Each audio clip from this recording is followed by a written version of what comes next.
Bhagavan in the previous chapter, he had pointed out two types of prakritis. He said there is one lower nature and there is one higher nature. Lower prakriti, apara prakriti, and higher prakriti, para prakriti. And that lower nature, he said, it is eightfold.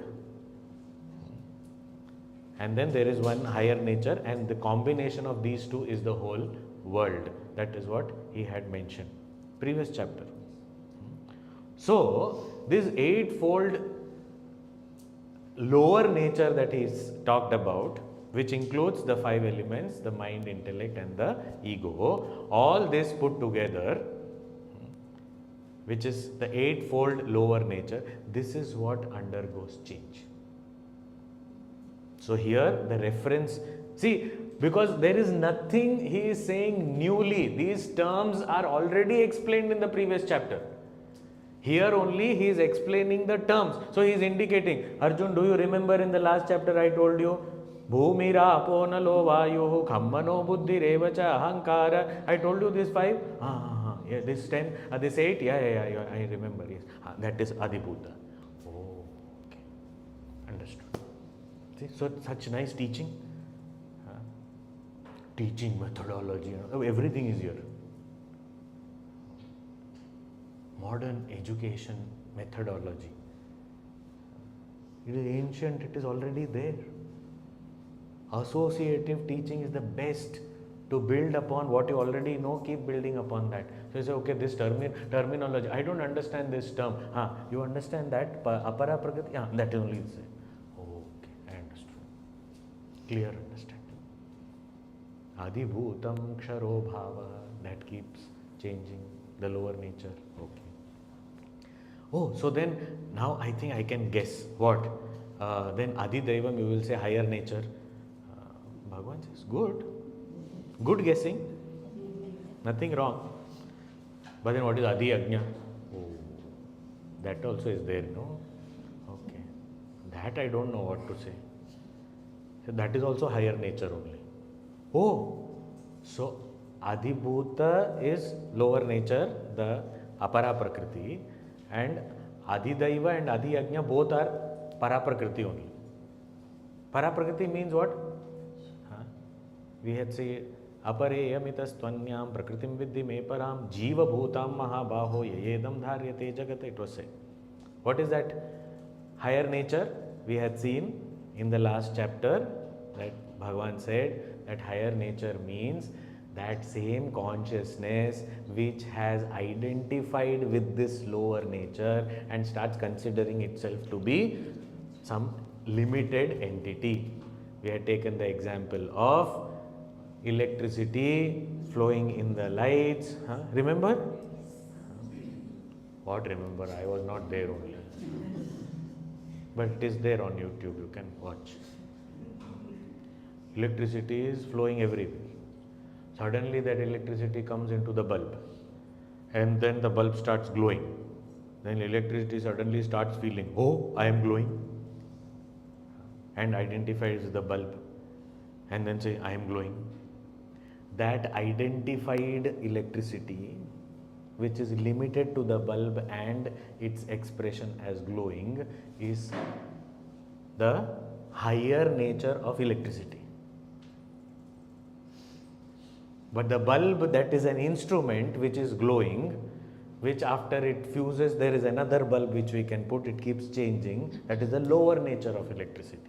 But electricity is beyond both these. And light is possible with electricity only. But both these are required in combination, only then the light glows. We have taken this example. So what is that higher nature? That same supreme being, Brahman only, or the Atman, Swabhava, Adhyatma, that only identified with the instrument is called the higher nature. It has sentiency because it is consciousness. The lower nature by itself is not conscious, it doesn't have consciousness.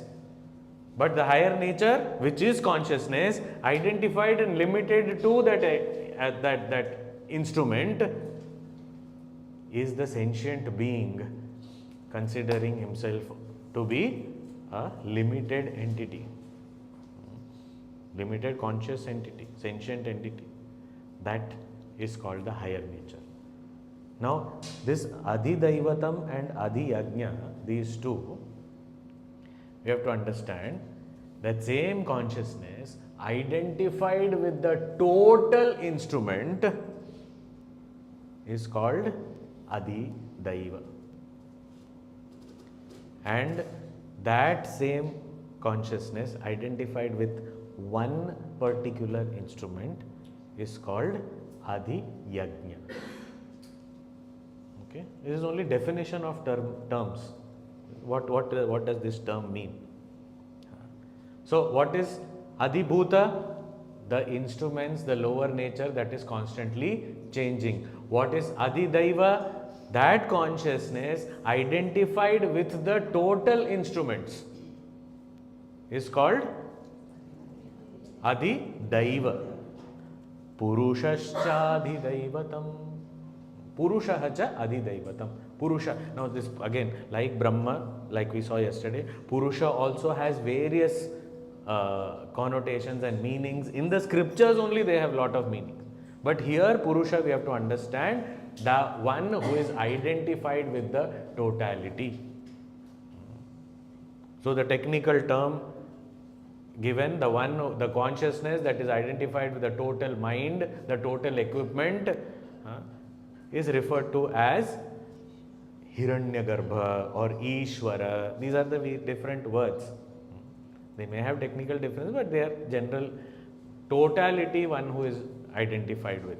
So the entire gross world is Adhibhuta, but the consciousness identified with the entire gross world as an instrument is the Adhidaiva.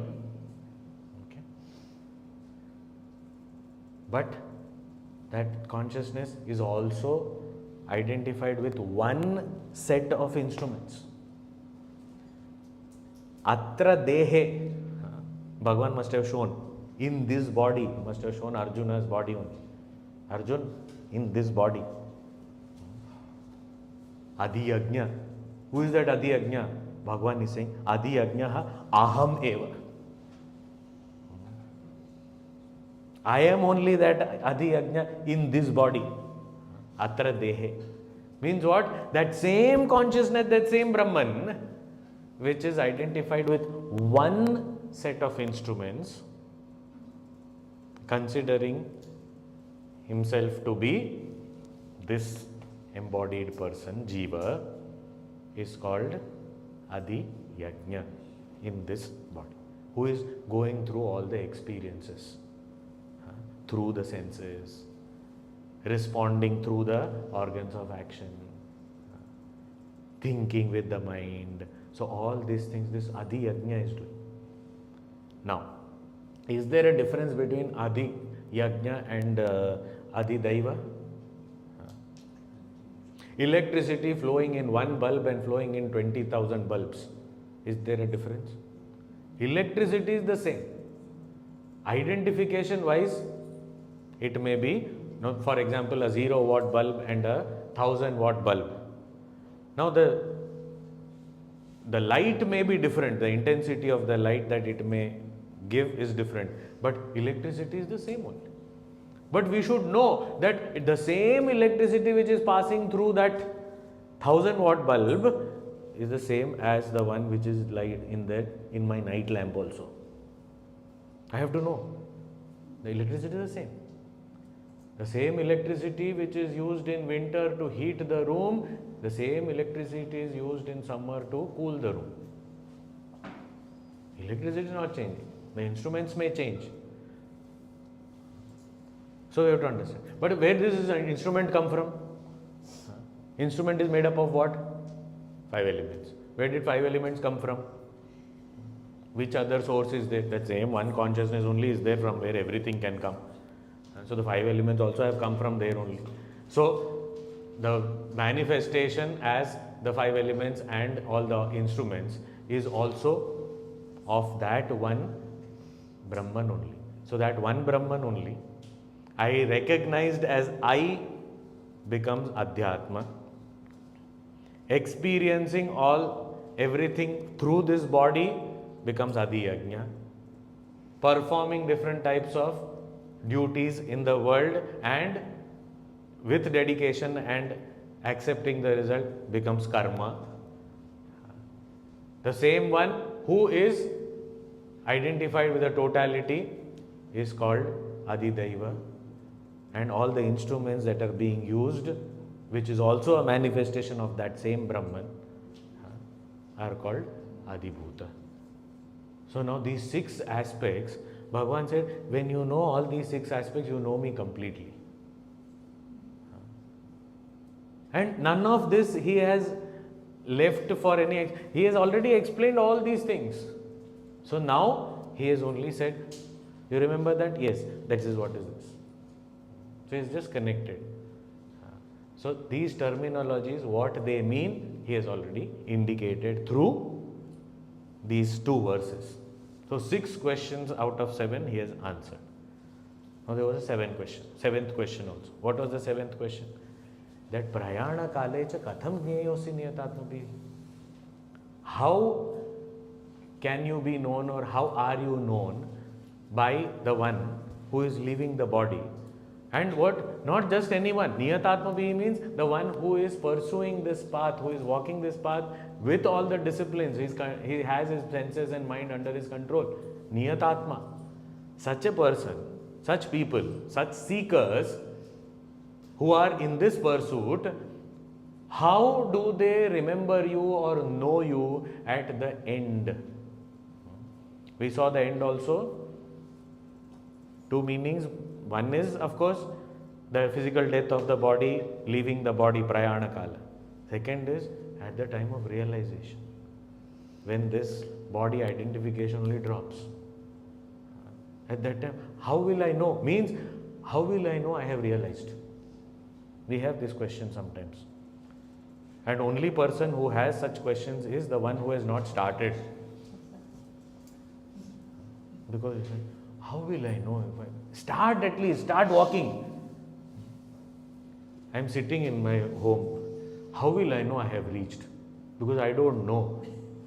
I don't know how that destination looks like. So how will I know I have reached? So the Guru says, you will never reach. Oh, why are you cursing me like that? It's not a curse, because you are not getting up and getting out of your home. You start walking, you will know. And the answer to that question is, you will not have this question. That how will I know I have reached? Because when you reach, you will know. Because here you are not meeting anyone else. Here we have to meet ourselves. So if I have to meet myself, do I need introduction from someone else? Do I need someone else to say, please come, meet yourself? I don't need, I will know. But I have to start. So especially at that time, how will I know? Or the question also means, in what way should one know?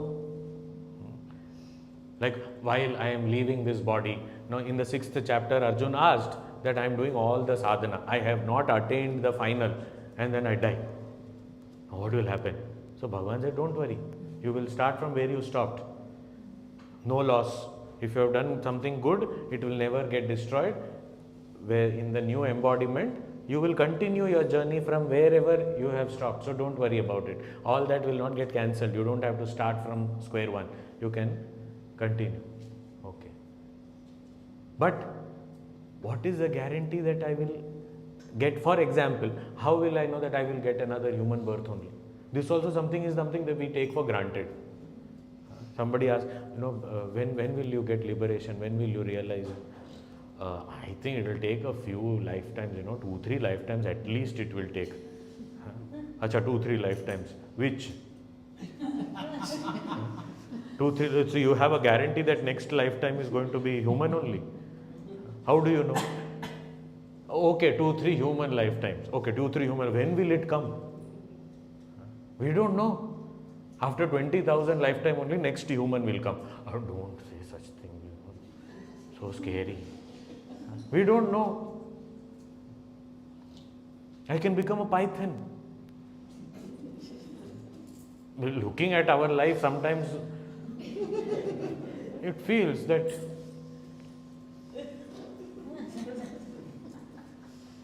I surface only when I am hungry and eat something again. Python only, what else? I am always doing Ashtanga Namaskar. Why? Because I never get up. So I call my Guru. Guru, come. Where? Come. I am lying down. So come, stand there, get your Namaskar and go. I call all my elders, come. Why? Because I am lying down. So if such life is there, then obviously Bhagavan says, I think better use of a body is Python's body. Human body I can save for someone who is really industrious and working on this. Deha Bhritam Vara. If we have to be the best among humans, we have to inquire on all these things. Or monkey. What should I do? What am I doing? I have to do this, I have to do that. Constant restlessness. Even while sitting.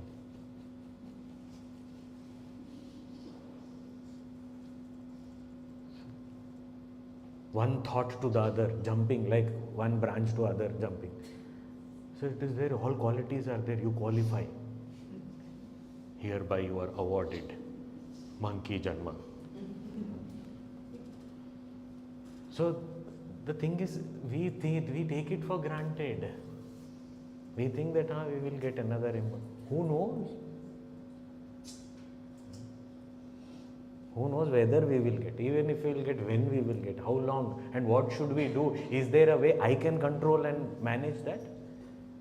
What can I do? So these are all various thoughts. And even if I have to know you at that time, no, it is said that such thoughts don't come. And even if they come, in what way should I know you? Should I know you as Brahman? Should I know you as Atman? Should I know you as Adhibhuta, Adhiyajna, Adhidaiva? How should I know you? In what way should I know you? So these are all various questions. In this one question only, all this is contained. So here Bhagavan is starting to answer, and rest of the chapter is answer to this question only. The six questions in 2 verses is finished. The 7th question answer is the rest of the chapter. So that is why we titled it as Death and Beyond. Because that is the question mainly being discussed. What is it? 5th verse. Antakale cha mameva Smaran muktva kalevaram Yaf prayati samadbhavam Yati nastyatra samshayah.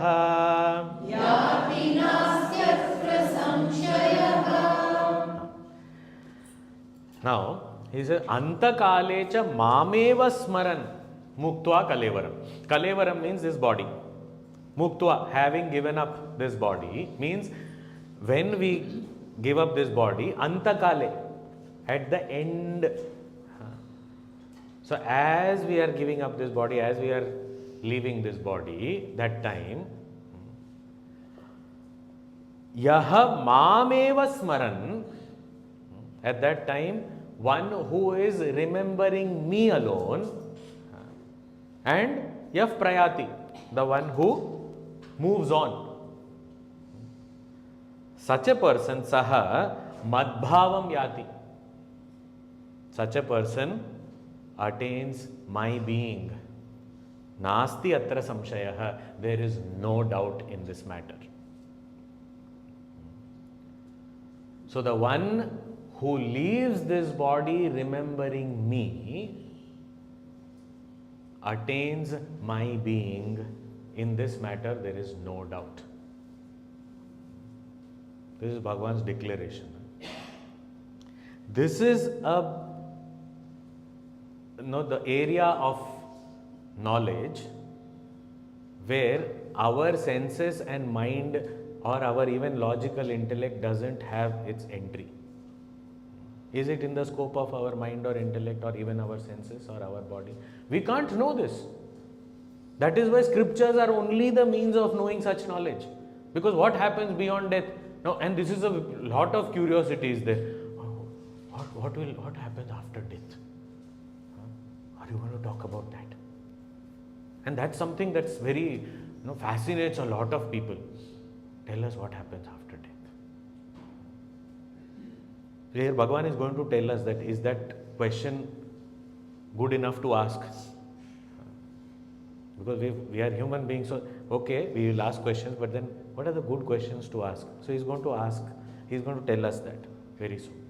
But here he's saying the one who leaves this body in the last moments, he remembers me and then moves, such a person will attain my being, there is no doubt whatsoever.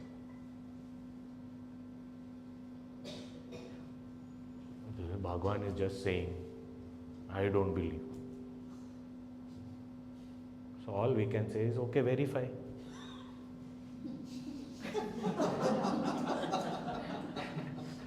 Verify. Do it and see. Oh, what is it? Do it. I am not in a hurry to do. Who is asking you in a hurry to do? No hurry.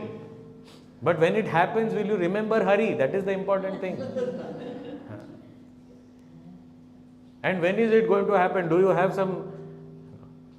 We all, like all other products in the world, we all have... But it is printed with invisible ink. That is the problem. And others who are left behind only will write it under our photo.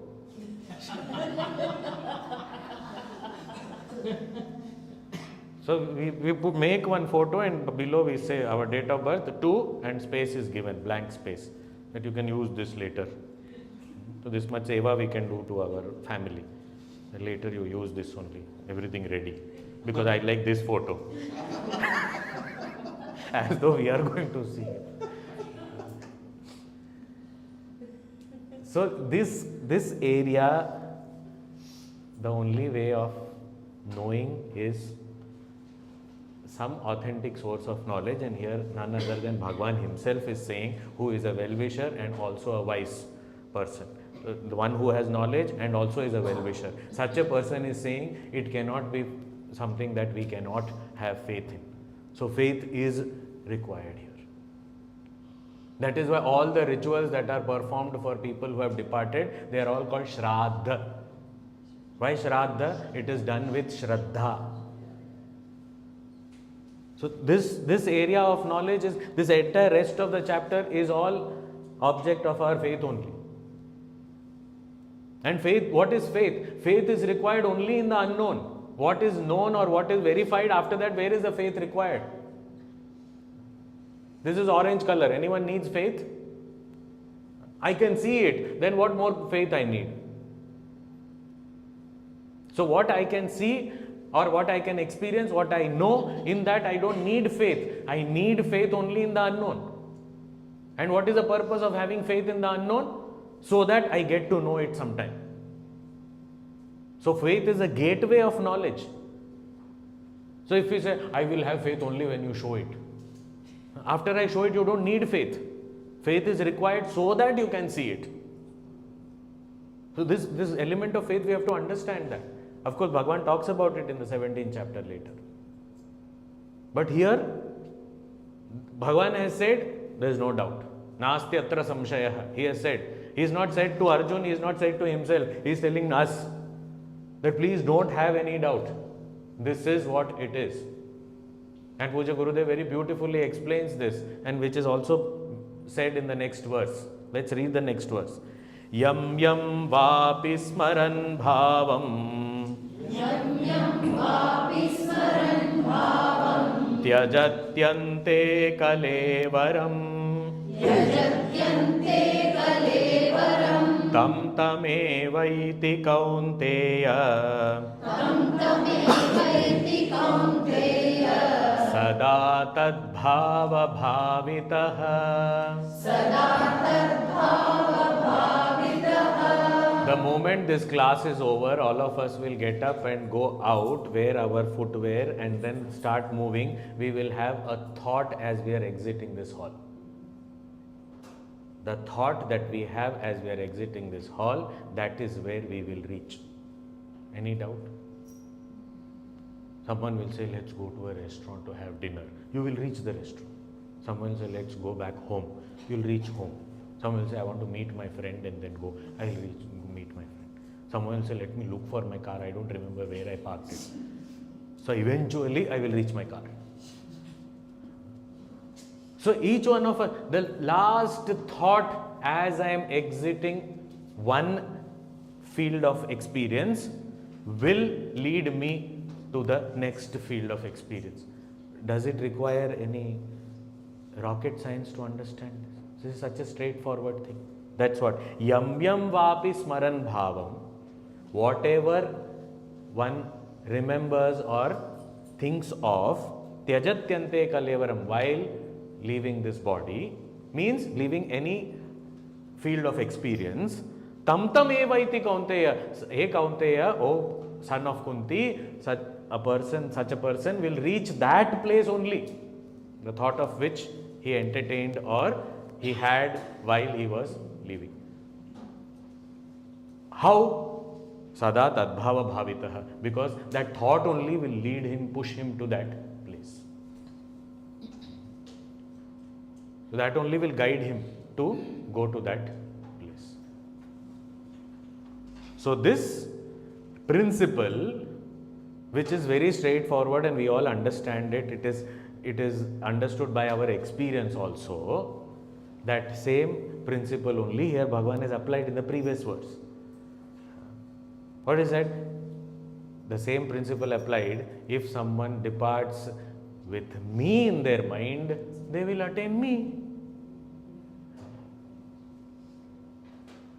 And that is why it is said, this is just a fun fact, that people who are extremely attached and are, the sensuous people, their, different lifetimes, it is in the scripture it is said, that a man is generally born as a woman and a woman is generally born as a man, and then that's how the cycle goes. Why? People who are sensuous and attached. Why? Because there is a natural attraction to the opposite gender. So I start thinking about that, and then when I am leaving, then I start thinking about the other.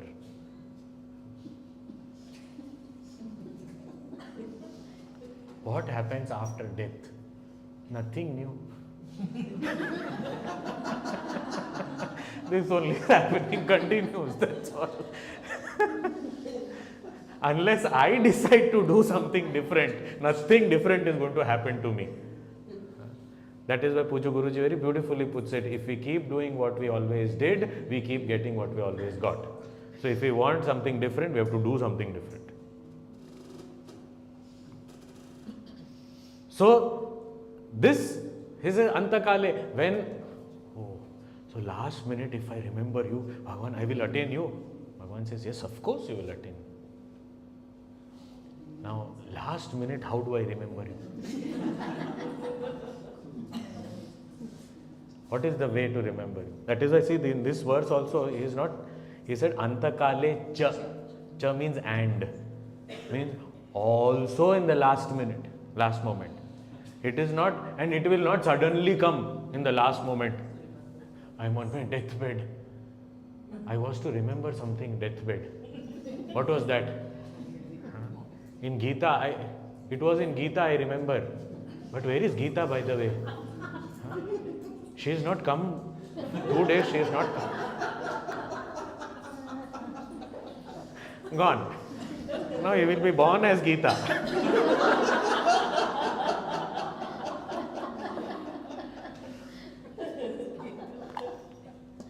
So what should I do? So now, more significant question. What happens after that? What is a more significant question? That is the answer. Answer to that question is here in the 7th verse. What is he saying? Tasmat sarveshu kaleshu. Tasmat sarveshu kaleshu. Mamanusmara yudhya cha. Mamanusmara yudhya cha. Mayyarpita mano buddhihi. Mayyarpita mano buddhihi. Mame Vaishyasya samshayah. Mame Vaishyasya samshayah. So tasma, therefore, what should I do? Antakale cha. Cha means what? Sarveshu kaleshu, throughout life. What you should do? Mam anusmara. Continuously remember me. The last moment remembrance will not happen unless and until I remember throughout life. It's not suddenly going to come. I will leave tea. I am going to give up tea. When? On my 55th birthday, I will give up tea. Now what happened? You are 55. I thought 60th is better. I will give up tea. One fine day it will happen. It's not going to happen. I have to start now. So what is the more significant question? What will happen to me after death? What should I do after birth? Now I have been born. Now what am I supposed to do? So I have to know what I should do after birth, not after death. After death anyway, whatever is the result of what you are doing now. What is more important? I need to think about and I need to follow what is to be done now. Sarveshu kaleshu, all the time. Mam anusmara. Keep remembering me. Bhagavan, if I keep on remembering you, then what will I do? I can't do anything else. He said, no, yudhyacha. Yudhyacha means, literal means fight. Oh. Okay. Why? Gita has told now. Anybody comes, what is it? Why are you fighting with everyone?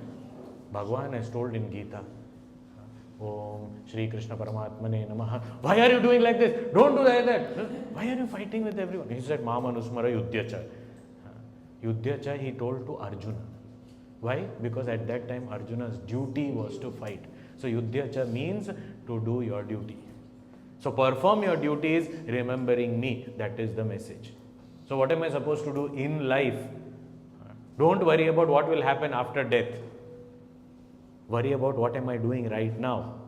Whatever time has passed, okay. But now, every moment, sarveshu kaleshu, what am I supposed to do? Ma manusmara, keep remembering the Lord, yudhyacha, and fulfill your duties. In what spirit? In the yajna spirit.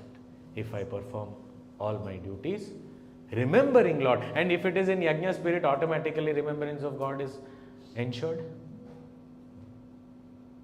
This is what is required for us to do.